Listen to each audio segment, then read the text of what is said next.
Hiya, welcome to my channel. I'm Dilly and I've had a request from a guy called Gary who has a channel called Escaping the Matrix for Good, which if you've got any interest at all in self-sufficiency or doing everything for yourself and being off-grid as much as possible, then go and check his channel out, because he basically shows you everything you can do on a little small holding that he has.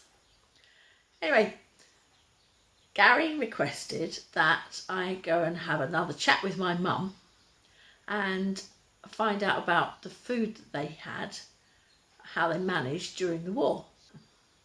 So because he asked me to do this specifically, I spent some time with my mum yesterday. I was all masked up again, so I probably sound muffled again. I must apologise because to begin with she was sitting, I got her to sit in a comfortable chair, and to begin with she was sitting upright, and then I said, oh, put your feet up, and it's one of these chairs that where you put your feet up at the front and it makes you go backwards like this, so you just see the top half of her. It looks like she's lying down like this, so I must apologise for that. Anyway, so basically it was quite a long interview and I've edited quite a lot out, but I've kept as much in as I can so that you can find out about what went on during the war. Have a look and see what you think. Yes, if reflecting off your glasses. That's what I mean. Put your feet up. Yes, I can see it. Put your feet up. That's what I was worried about, your legs. Oh, well, you need to... Okay. Okay. Oh, I'll go right back. That's fine. I can still see you. And action. Camera. Okay, so thank you for talking to us today My pleasure. about rations and things during the war. One of the questions I was asked was the fact that people were all allocated their individual rations for the week, I presume. Mm-hmm. If somebody was on their own, i.e. lived alone, how would they manage just on their rations? What would they do? Well, not everything was rationed. It was things like butter, sugar, meat. Meat was rationed by cost. I think the original thing, I do know this because I looked it up because I couldn't remember. I was a child. I wasn't doing housekeeping then. I was 13 when the war started and 19 when it finished. So I didn't actually do housekeeping, but the amount of meat you could have was shilling and tuppence. 1 shilling and tuppence. I don't know how many pence that is, but that figure at that time would have bought 2 chops, and that was your meat ration for the week. Just 2 chops? Shilling and tuppence. I mean, if you bought a very, very cheap cut of... What, you mean the shilling and tuppence that bought the 2 chops? Yeah. Pork chops, presumably. Chops, lamb chops, whatever. Oh, okay. Yeah. That was the whole of your meat ration for the week. Whole week. Yeah. For one person. Yeah, for one person. Right. So a mum with a family would have several rations of 1 and tuppence, and she could probably run to a small shoulder of lamb or something like that. Well, that was actually going to be my next question, that Grandma obviously could combine each of the children's and her own, and when Grandad was there, his rations to make... Yes, so she had a joint on Sunday, cold on Monday, minced on Tuesday, and it sort of went on like that. You made it last as long as you could. I was going to say, if you're feeding a family of 6 or 7, it's when Grandad was there, how did you manage to get the joint and then have it cold and then have it minced and then, you know... Well, you just have like a teaspoonful each or something each day? It wasn't very much. I for goodness sake, I did it when I was first married. When I was first married, I was married in 1949, and meat was still rationed. No, I did have to do that. It was wasn't for all the, well, I suppose it was for another 2 or 3 years anyway after I was married. Was it meat? 1952? 3, I think it was. The rationing stopped. 53. Well, yes, most things had stopped being rationed by then. It was just a few things. You had fresh vegetables then. You had vegetables in season, very short season for things like peas and Brussels sprouts had their season. Cabbages you could get most of the year, and potatoes were very much a staple diet. Of course, you didn't have freezers then, No, so you had to. Didn't have fridges. That's true. Ah. So what did you do actually to keep your food fresh? I know a lot of people had larders with. We had larder with a marble slab.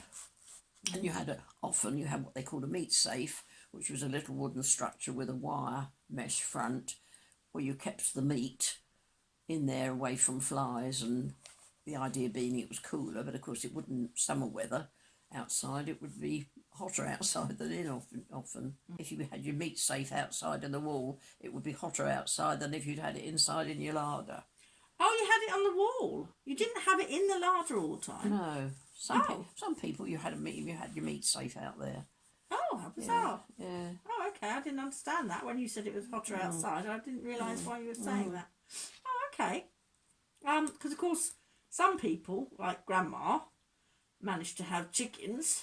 Chickens and rabbits. But Don used to dispatch them. He was the one whose job it was to get rid of them. How many eggs were you allowed a week? Oh, I can't remember. Eggs weren't rationed all the time, but it was probably about one a week, I should think, or something like that. I can't remember exactly. I don't know. I made a note here of things which I didn't remember, but you were allowed. One person was allowed bacon or ham, 4 ounces a week. And the meats, as I told you, 1 and 2pence. You were allowed 2 ounces of butter, if you can visualise that. 2 ounces of cheese, which is a joke. Margarine, 4 ounces, slightly more. Cooking fat, 4 ounces, that would be lard or something like that. You were allowed 3 pints of milk per person. Well, that was quite good, really. Almost half a pint a day. So, for some people. Sugar, 8 ounces, so it's half a pound. And when you could have jam, but you were allowed a pound, which is like a pound jam jar, but that was every 2 weeks. No, 2 months. I was going to say, is that per person? 2 months per person. All these were per person. Tea, you were allowed 2 ounces. Egg, 1 fresh. But you could also have dried egg, which I got to quite like. You could do all sorts of things with dried egg. But I presume you could bake with it and that sort of thing, so you could save your fresh egg for something else. And sweets which are on ration anyway, you could have 12 ounces every 4 weeks. So anything, chocolate. Well, not that you got chocolate much after the early part of the war. You could get chocolate, and it was called blended. The Cadburys used to make blended chocolate, which was milk and dark combined. They just did the 1 bar. But were powdered eggs, dried eggs, were they rationed as well? I don't think so. I don't remember that they were. So going back to the chickens and the rabbits then, so obviously you would use those for their eggs because it would eat more eggs out for everybody. But people used to help with the with feeding the chickens. My mum used to, everything went into the pot to be boiled up for the chickens, potato peelings, everything.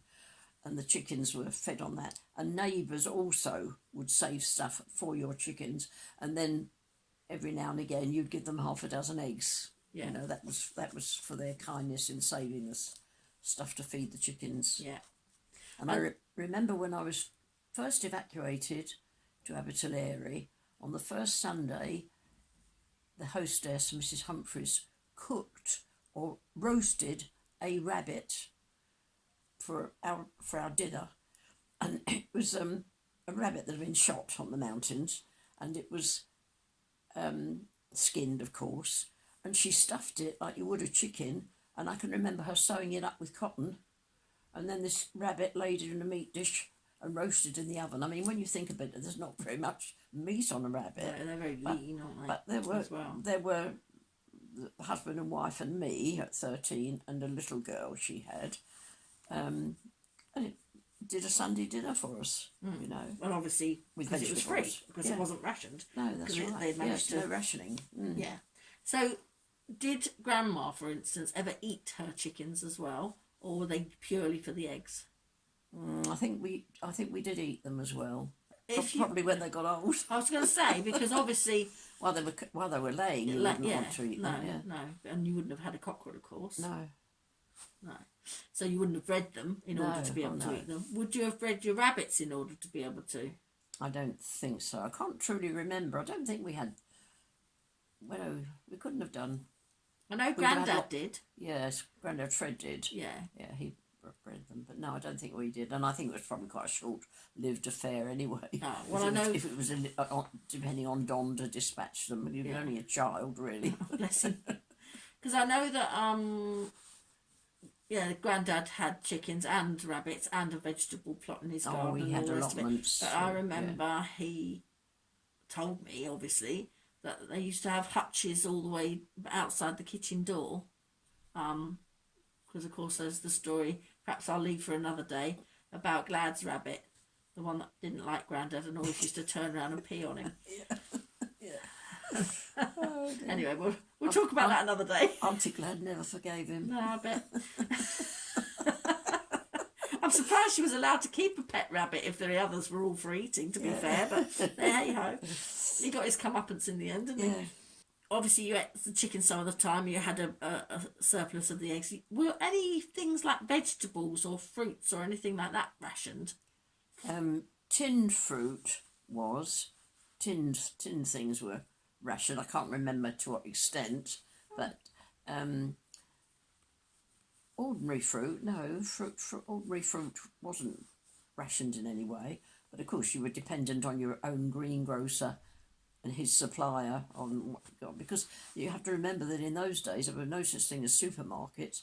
You went to a baker for bread, you went to a butcher for your meat, you went to a greengrocer for your vegetables, and you went to somewhere like Home and Colonial, which was a dairy shop where you got your cheese and your butter. But you went to all these different shops for all your different things. People would go out shopping most days.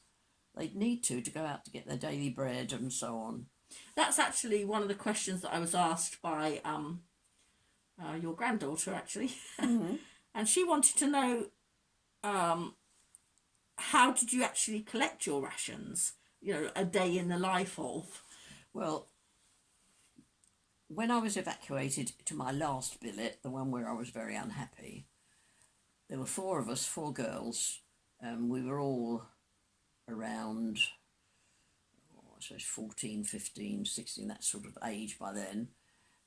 So we were big strapping girls, had a good appetite, and the hostess had registered each of our ration books in 4 different grocers' shop, because grocers often got in extras. They would have something special that week. They would perhaps have had tins of biscuits delivered. Grocers had big square tins of biscuits delivered, and they sold them from there.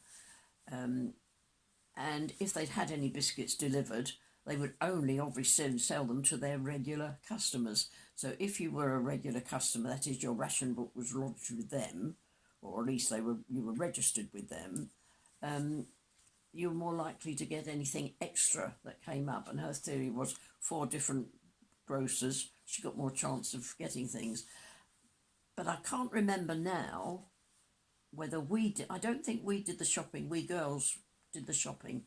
I think she just registered our books there and she did the shopping. I can't remember that we were sent to do shopping for her. So would you have remembered, like when Grandma would have gone out, would she have gone out every day? Would she have gone out once a week? Would she, how would it have... Probably every day you'd need to go out for things, you know. I mean, obviously you'd only get your rations once a week. and if she'd got 4 or 5 books, she'd get 4 or 5 times 2 ounces of butter, you know. And of course in those days they did a lot of cutting and weighing, and with big wooden platter things, cutting the butter. Wasn't necessarily in slabs like you get it these days, or in little boxes. What about your milk? How was your milk You had dished up to you? We had a milkman. You Oh, had a okay. milkman delivering bottles of milk. Oh, see, I remember that when I was a girl. So, how often did you go hungry? A lot when I was in that last billet, mainly because of the circumstances. Otherwise, not very often. My mother had gone hungry as a child, literally hungry, you know, with nothing to eat. I was never in that situation at home or in other billets. It was just that last billet. Well, of course, because Grandma had been hungry as a child due to her family circumstances, not because of any war or anything like that, but that's why she was a bit of a feeder and would never allow anybody ever to be hungry, and in fact plied you with food even if you'd just eaten. Yes. Yeah, and that's probably Yeah, why. I say I was hungry. I have gone to bed hungry. Not just me, Pam as well. I shared a room with Pam Bliss, or Pam Hall as she was then. And Who I'd just like to interject there that they were friends then when they went to the billet, and they still remain friends to this day. Yes, we're both 94 still.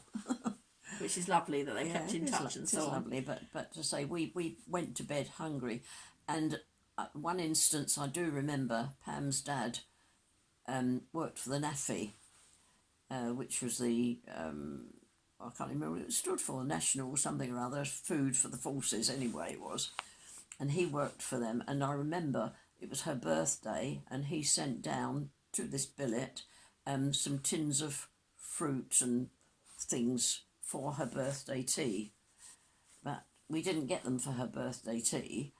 They were spread out over several weeks for Sunday tea time. All the things that he'd sent, especially for her birthday tea, we didn't get them that day. Because she actually really did stick more or less to the ration books for you girls, Absolutely, didn't she did. That's why we were hungry. She would serve our 2 ounces of cheese or whatever it was, which was a little cube of cheese, and it would be on a large plate with a knife and fork to eat it with for our supper. What with? Just a piece of cheese on the plate like that. Not even with any bread or anything. I don't know whether we had bread. I know at tea time there'd be 4 half slices of bread and butter or Mars presumably for our tea, and if I took 2 halves, Pam or Joyce Jobbins or Brenda wouldn't get a piece. There were 4 half slices, and that was a half slice each. And then each Sunday she used to make a cake in a sandwich tin, like a fruit cake it would be, but of course in a sandwich tin it was only about so deep, and then it would be cut into slivers, so that each night at tea time we had the half slice of bread and the sliver of cake, and that was our tea. So we went to bed hungry because she cooked at dinner time.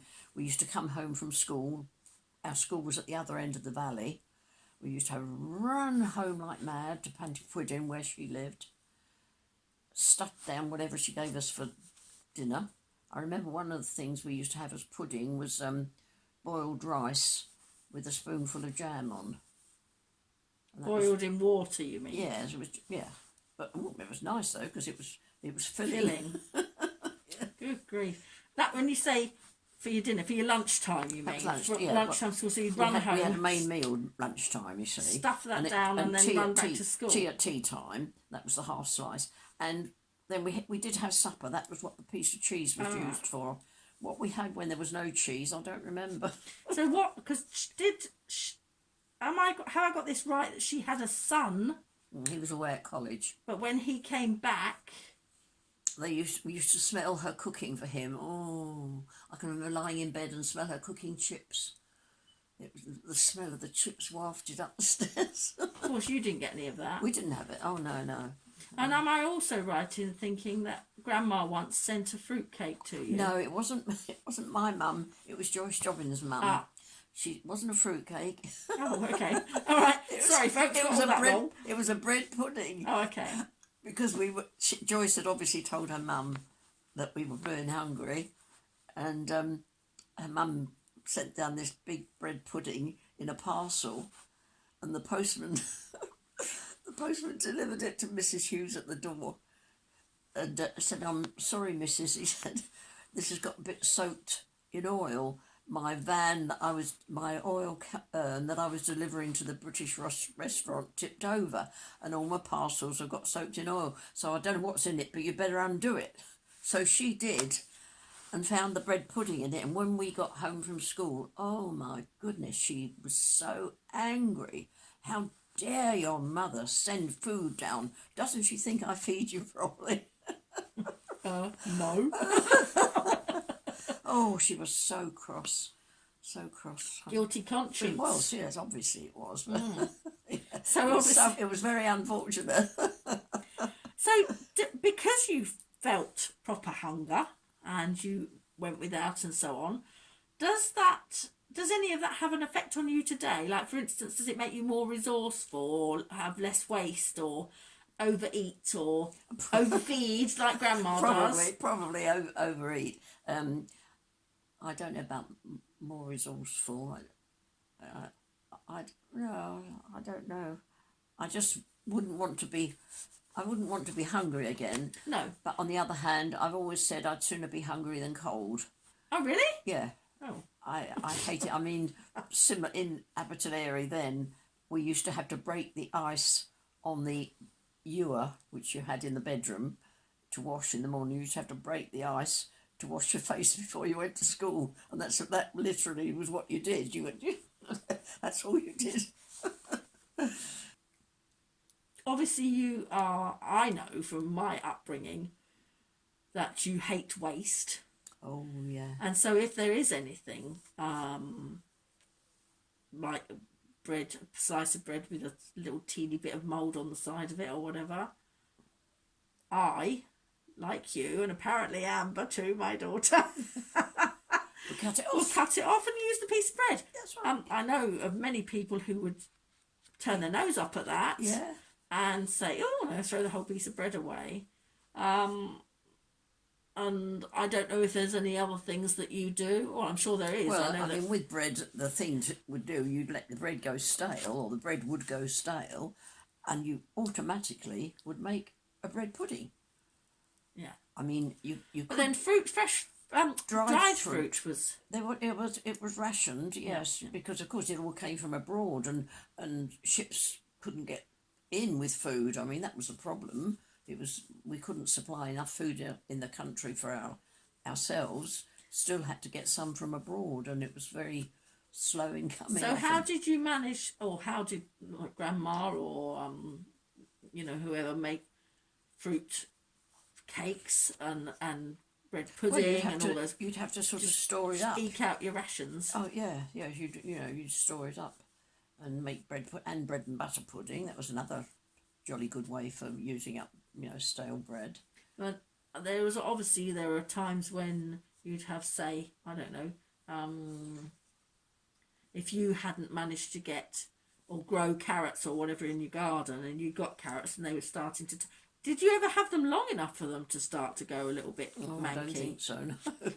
No. You, particularly if you had a family, Mum would buy pound of carrots, or however it was, and they'd all be used for a meal. You wouldn't have any because they weren't rationed. No, potatoes. Of course, you bought big bags of potatoes because potatoes was very much a staple. Yeah, because it was food. filling. You used it for everything, and as Grandma used to say, what doesn't fatten or fill. So you'd buy things that did fill you up. Yeah. Do you have any tips to reduce waste these days? Like, I mean, I know I will, like you, sometimes my carrots are in the bottom of the fridge, and as you say, they start growing whiskers soup or whatever, but sometimes they start going a little bit bleh in one part of it. Well, I will Cut it out. Exactly. I Yeah. cut it out and I use it anyway. My husband Wouldn't. doesn't know. Well, you just don't let him see. You just do it. No, I know he doesn't. And also, I think we were discussing the other day about things like peeling potatoes Well, I do or peeling carrots. I do remember my sister-in-law Rita, who was younger than me. I do remember that she used to peel potatoes so thick that my mother nearly went mad. See, you know, the waste that went.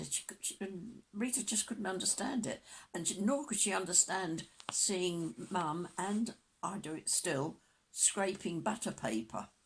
She would just undo the paper around half a pound of butter and screw it up and throw it away. Whereas we would scrape every last teaspoonful. I still do that now, and Yeah. then I keep the butter paper for light, or covering the top of bread puddings, or greasing. That's right, or greasing the tin for a cake. Yeah, That's right. Yes. obviously learned that from you. So you get that from your dad as well, because Yeah. I mean, to see him finish up a jar of pickle or a jar of jam. Yeah, I don't know. I you know, he spent far longer on it even than I do. yeah. There was never anything left in No, it. likewise, I'm No. still like that now. Yeah. And you know, people say, perhaps members of the family, perhaps they say I'm tight. I don't care. I just like to think that it's not being wasteful. Well, my mum used to say, you know, of people like Rita, although she loved her dearly, she'd say, "May she never live to want," Yeah. because it's a terrible thing to be hungry. And so you do everything in your power to prevent that, including making the potatoes as big as possible when you're peeling them. Yeah, Not peel them all away. not peeling them all away. That's Yeah. right. Yeah. So, do you think that today's girls of that sort of age that you were during the war, do you think they would manage on rations?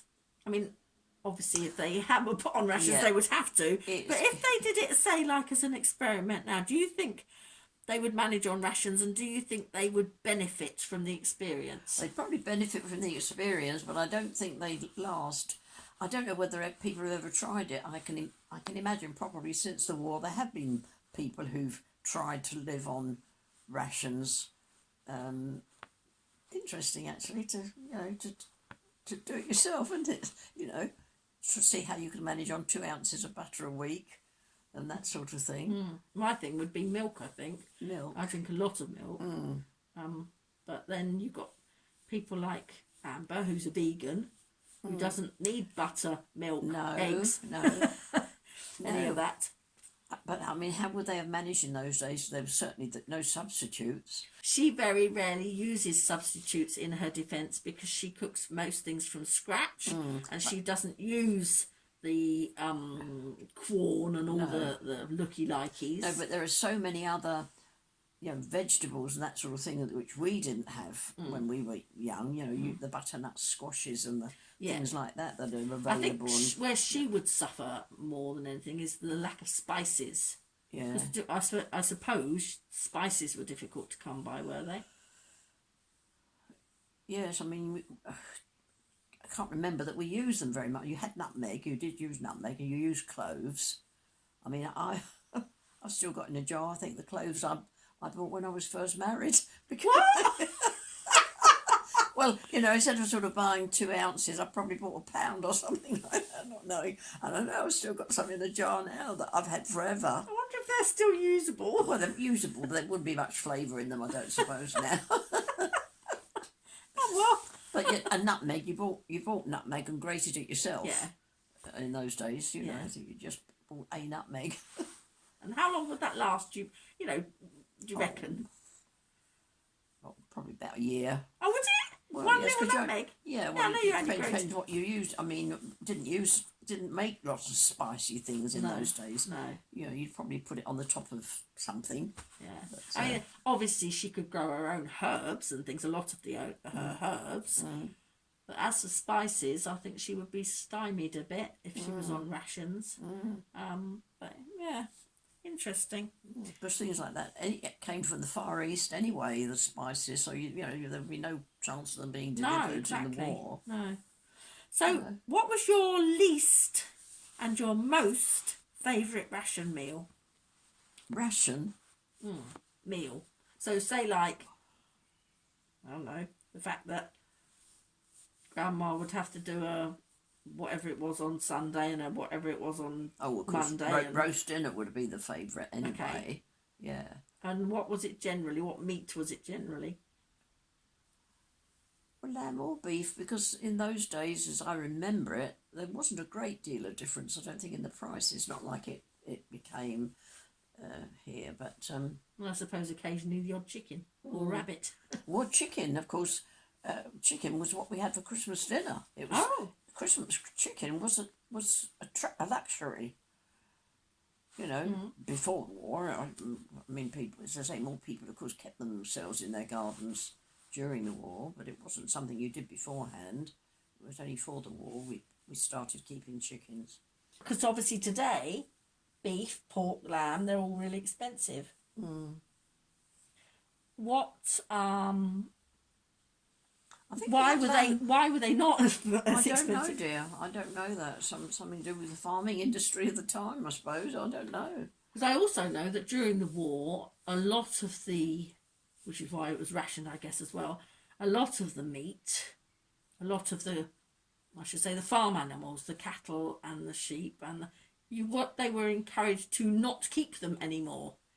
I know that I've watched a programme where the farmers were encouraged to grow more vegetables and grain and all that sort of thing. Rather than animals. And they were discouraged to have animals, which is why you used to have pig clubs where people would all club together and own and feed a pig, and then obviously each of them would get a bit of the pig when they slaughtered it. But of course then that had a detrimental effect on the soil, because after 6 years of making the soil work and never replenishing it and not having any manure because they had no animals, that was the start of the fertilizers, the That's right, yeah, the things chemical fertilizers, if you like. Yeah. So that was the turning point then, unfortunately. I do remember that they introduced whale meat. Really? Yes, and you got that in restaurants. You know, Lion's Corner House served whale meat steaks, and I've had them. I can't say it was particularly enjoyable because it was like the texture of meat, but it tasted a bit fishy. You know, there was something, but you ate it, and I can remember once eating horse meat without realising it. Went out to lunch was doing an audit in Fleet Street, and we asked the people in the office where it was somewhere decent to go for lunch, and they pointed us in the right direction. And when we got there, the menu showed that they were serving steak. So we thought, crumbs, you know, steak. Oh. And we ate it and thoroughly enjoyed it, and came back and said, well, thanks for recommending it. Do you know what? We had steak there. Oh, yes, they've always got steak. Really? Well, yes, of course, it's horse flesh, you know.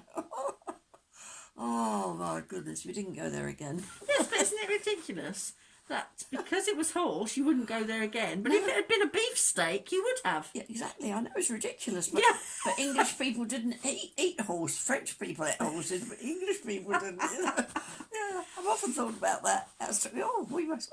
Oh, how awful! We've eaten a horse. So probably that was your least favourite ration meal then. Have you got a favourite though?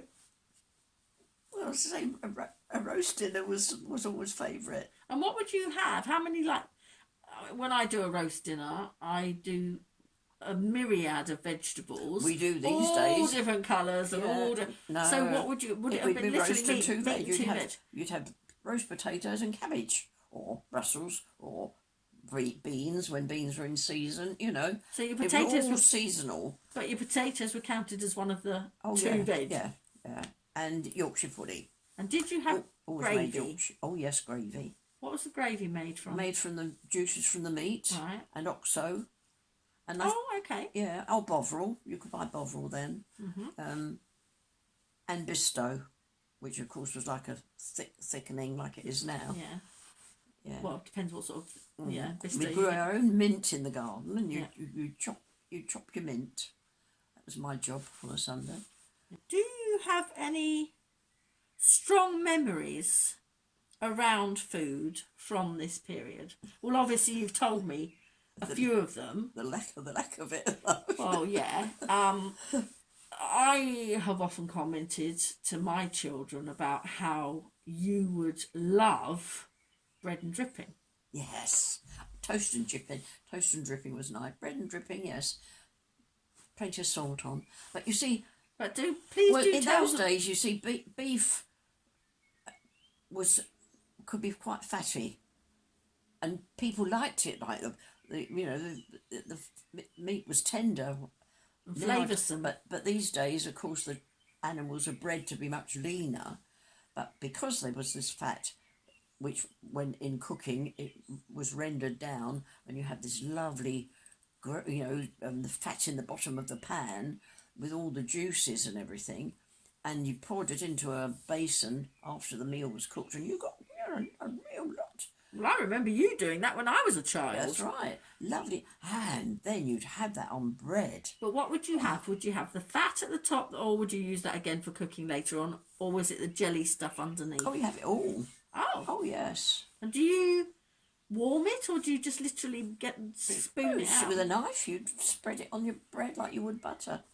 Put salt on it. And, lovely. Most people would probably vomity if they had to be I faced with that now. I could eat it now, yeah. It's lovely. So obviously that's a strong memory Yeah. around food from that time. When you came out of rationing, Well, it was a gradual process. Gradually, you didn't need points for this, and you didn't need points for that. Gradually, so until after I had a ration book for my first two babies, as well as Dad and me. So And I had four ration books. That was still, meat was still being rationed then. so how old? When was Mark born? 1951, he was born. So it was soon after that, I had ration books. But I think it was mostly meat. I don't think much else was rationed then, after I was married. What about during the war? If you couldn't, for instance, breastfeed, what about baby milk? Was that rationed? You had special, it was called something like National Milk. I can't remember, it was tins. Well, I think mothers were registered in order, you could buy it from the clinics, that sort of thing. Can't remember what it was called now, but it was like something like National Milk or something. Yeah. So they would have had, presumably an allowance, or be allowed to get this milk. But if they started from the clinic, if they started trying to stockpile it, then that would have been noticed and it wouldn't have been allowed. No. Yeah. Obviously, people pulled together then. I know there was a black market. Oh yes, there was black market in food and in coupons, for clothes. I mean, I can remember doing an audit in Limehouse in London, in the office there.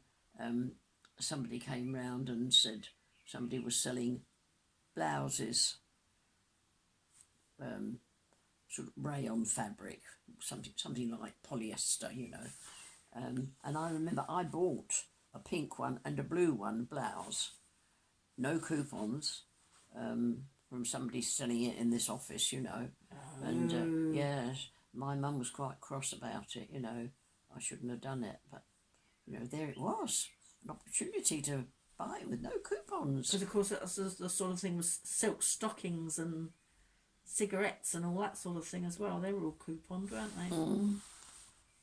What about cigarettes? I didn't smoke. Mm. No, I think that No, cigarettes were okay. Because Grandad smoked all the time. Little cigars. I was going to say, all my life I've mannequins. always known him to smoke Mannequins. He cigars. And unfortunately, viewers, he did die of lung cancer, so just let that be a warning to you. Yes, oh yes. Well, thank you for putting us straight on some of the things that my viewers wanted to know. My pleasure. So sorry, I can't remember it all well. You know, it just sort of came and went. I said I expect during the war, though, it was probably felt as if it was never going to wint. I expect it felt it was as if it was just going on forever. It was a long war, 6 years. It was a long time. Yes. So, I think my life would have been different without a war. It was intended that I should go to university, and I wanted to be a teacher, and you know, it was all the plans. Best laid plans of mice and men. Yeah. Well, I begged Grandad to let me come home, and I say if my billet had been different, if we'd had a billet like my first one, you know, where I was treated like a member of the family, and you know, fed properly and nice life, because you weren't allowed to go out after 8 o'clock. We were curfewed. Pupils of the school were curfewed. Oh, but the only way it wasn't anything to do with the billet where you were. No. You were curfewed. The only way you could go out was if your host and hostess took you. So Mrs. Humphrey's brother-in-law Jack, that we went to visit them until he died, but he used to give his mother the money to take me to the pictures. He wouldn't take me himself, but he used to give I was allowed to go. But once we moved into Mrs. Hughes' billet, she never took us anywhere or anything. So 8 o'clock curfew, we had to be indoors, you know. So it was a pretty dull sort of life. We didn't have television or anything then. No. What time was your bedtime at that when you were there? I suppose we were probably about 9 o'clock. I suppose we went to bed. I can't really remember. But you know, you had on bath nights, of course, you had to have your tin bath in front of the fire. All four of us, one after the other. Did you take it in turns of who went first? I expect we did. I expect it was all very fair. And I know that we used to have to make the porridge in the morning for breakfast. So we took it in turns to stand and stir the porridge. And we used to have to dust and polish our bedrooms once a week. And she'd be standing at the foot of the stairs when we came down with a tin of polish for you and a tin of polish for you for our 2 bedrooms, you know. And yes, it was all... And we did our own washing. We went to school on Saturday because we shared the county school. So we had Saturday was school day, so we had Mondays off. So Mondays was our washing, and we used to have to peg our washing out on because the garden was on a mountain, you see, so it was like that, the clothesline. We used to all peg our washing out there. We all did it separately, separate bowl each of us to do our own washing. Then peg it on the line, then we had to iron it afterwards. Well, perhaps we make that a video for another day, all your different memories of all the different things that you did during the war. Yeah. This is supposed to be about food. About food. Yeah. But, We digressed. Yes, but I'm sure that people won't mind. Okay, well, thank you very much. My pleasure. And I shall get home now and try and edit some of this. Yes. I hope you enjoyed that and you found that informative. Amazes me how much you can remember. She did actually give me a little list that she'd written out for herself of food that was rationed at the time that she could... I think she looked it up. And so I will put that in the bottom so that you can read the actual rations that they were allowed to have. If you'd like me to do any other topics with my mum or anybody else about anything else, then just put it in the bit below. In the meantime, if you would like to subscribe to my channel, you press the little subscribe button and it'll notify you when I've released. I usually try a chat on Tuesday and a make on Friday. So you join me next time. Take care.